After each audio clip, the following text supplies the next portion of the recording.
Welcome everybody to Whales Talks Wrestling episode 69, the magical number. Let's get right into it here with some AEW NXT news. Like I said, Raw and SmackDown, not bad stuff. Just don't really feel like reviewing it these days. SmackDown, it's been pretty good, but I just can't with Raw. Like, I watch it and that's about it. But it's kind of like I just put myself through my own my own thing. But we had two good events here. We had a great week of wrestling. We had New Year's Evil, and then we had AEW New Year's Smash. New Year's Evil was a pretty good show, but the main event kind of disappointed me, sadly. But let's get right into it. We have Damian Priest versus Killer Kross here. Kross's entrance is still one of my favorite things in wrestling. He just feels like such a fucking badass. By the way, if you hear stuff in the background, it's raining. I'm recording this outside in the car, so don't mind that. But yeah, I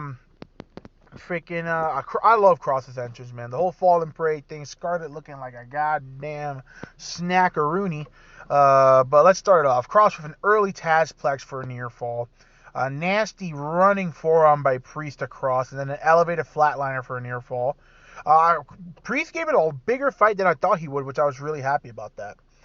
Takes Kross's head off with a big clothesline and a broken arrow for a near fall. Kross with a big clothesline of his own for another near fall. I love how these guys were just trading lariats. Trio woe on Priest and then a big running knee while he's upside down for a near fall. Priest fights back with a couple kicks.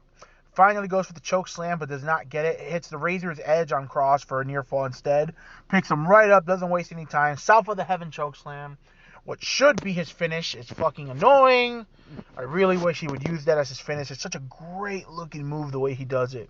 So South of the Heaven, he used to be his finish. That's the sad part. The stupid Reckoning or whatever, Crossroads. He's too tall to be doing goddamn Crossroads.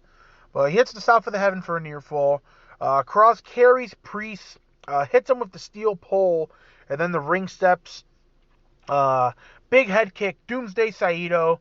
Another Doomsday Saito. I fucking love that part. He's about to end it. Priest gets on his knees and he's like, "That's all you got?" And he calls him like a little bitch or something like that. Another Doomsday Saito. He sets him up, forearm to the back of the head, Cassius Ono style. And that's it. I like that being his finish. I could definitely see, like, kind of like, how Wade Barrett and Cassius Ono, Chris Hero were doing the elbow out of nowhere. That should be his finish. I'm actually A-okay with the big forearm, like, elbow being his finish. Kross gets the big win here, and this is pretty much Priest's swan song from what they're saying. He was supposed to debut on SmackDown, but thank God, Roman Reigns and Kevin Owens saved this man's career. He was supposed to come in with that whole Roman Reigns-Kevin Owens feud to be Kevin Owens' best friend or something. And both Kevin and Roman spoke up and said it doesn't make any fucking sense. And I'm glad. It's 100% true. Put him on Raw. Like, what the hell? Why introduce him in such a big storyline for him just to take an L from Roman Reigns? Like, Roman does not need to be feuding with people he just needs to beat. He needs to beat people of importance right now. Like, Priest is awesome, but you're going to bring him in just to lose to Roman. That's just dumb. Next match is Grand Metalik versus Santos Escobar. I feel like this match could have been a little better. I feel like it didn't get enough time, but I liked what I saw. Santos Escobar in control. Grand Metalik with a beautiful step-up dive Escalera. Metalik dives on Santos. Santos with a V-trigger in midair. The Arrow suicide dive. One of the best suicide dives in the business is Santos Escobar. Butterfly breaker to the knee. Throw the hunt for the win. And that's it right there.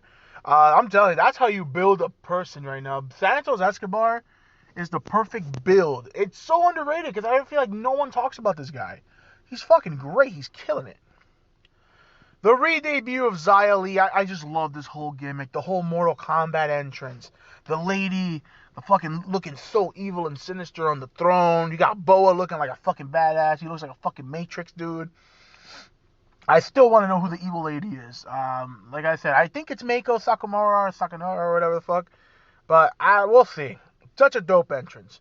Her and Io are going to have the fucking best feud ever. I cannot wait. Xia Li versus a jobber. Because I'm pretty sure Io is going to lose the title to fucking Raquel. And then you're probably going to have Io and Xia Li go at it. And to me, what they should do is have Io join their little evil group.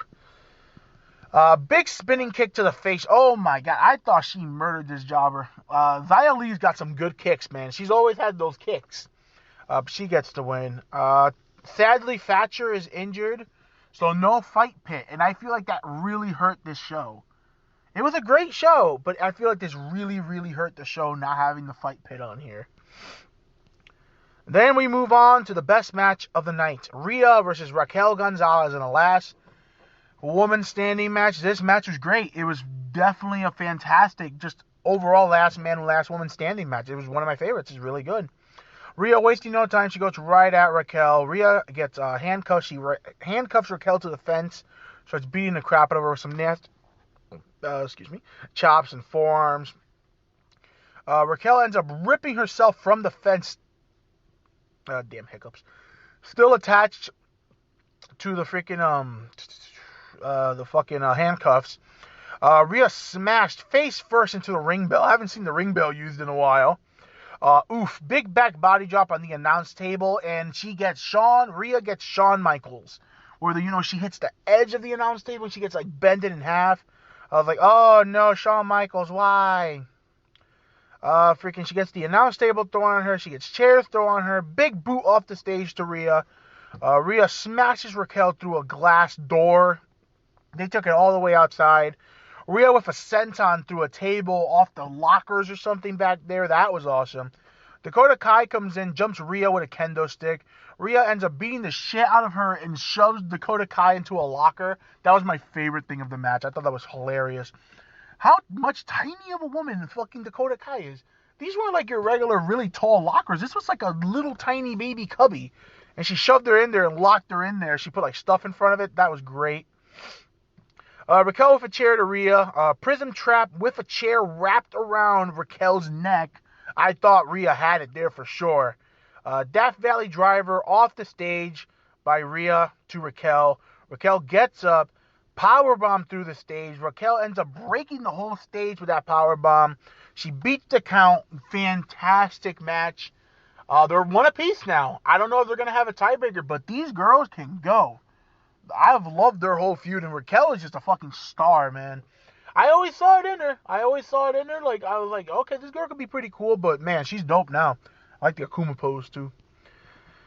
This is how they chose to fill in the time with the whole Timothy Thatcher Ciampa match being gone. Johnny Gargano comes out with the way. I fucking love how dumb Johnny is. He's fucking great. This guy's got mad charisma as a heel. They give Johnny a picture of them as superheroes. Shotzi comes out. Austin Theory. I almost said Austin Aries. That's a completely different Austin. Austin Theory goes to take out Shotzi, but Shotzi shoots him in the nuts with his tank. Poor guy. That must have hurt like a bitch. Even if you're wearing a cup, that must have hurt. Kushida comes out and makes a save. Dexter Lumis ends up making a match. And we're getting Johnny and Candice versus Kushida and Shotzi. What a fucking tag team. Shotzi with a nice dive to the outside. Austin Theory pushes Kushida off the top. Kushida hits him in the nuts again with Johnny. Then roll up on Johnny by Kushida. And Kushida gets the win. So we're definitely getting Kushida versus Johnny. I really thought we were heading to Kushida versus Balor, but hey, I'll take it. Kushida and Johnny is going to be an instant fucking classic, I'll tell you that. The big announcement for the show was the Dusty Rhodes Women's Classic. So that's cool. We're getting 2 Dusty Rhodes Classics. I really hope the tag team titles go to an NXT team. It just feels right, because like the main roster doesn't do anything with them anyway. Like, I feel like NXT would benefit from having that, because they got a lot of great women there. And a lot of them, like, imagine Raquel and Dakota Kai as tag team champions. That would be great. Then the main event, Kyle O'Reilly versus Finn Balor for their NXT title. This was not even close. I don't know. I just really did not like this match, honestly. I just thought this was a really lame match compared to their first match, was a fucking one match of the year candidate. I still have to do my top matches of 2020, by the way. Finn is going basically, Finn told him, I am going to break your jaw, and I am going to beat you up, and there's nothing you can do about it. And guess exactly what happened. I like that the champion looked strong, but god damn, Finn beat the shit out of Kyle O'Reilly. He put the beats on this man. Kyle came back midway for a brainbuster, tries to rip Finn's arms off. Finn gets Kyle to tap out. He taps this dude out. He beat the shit out of you, injured you, and then tapped you out in the next match, and then he said he was going to hurt your jaw. Oh my god. Finn was busted open hard way, but oh my god. I just thought that was a really dumb, like, what are we doing? Like, I don't know if it was just time constraints or something, but this match was not even close to what their first match was. The first match had so much fucking magic, man. But New Year's Evil was really good as a whole show. Everyone should go see Raquel and Rhea, Last Woman Standing. That was fantastic.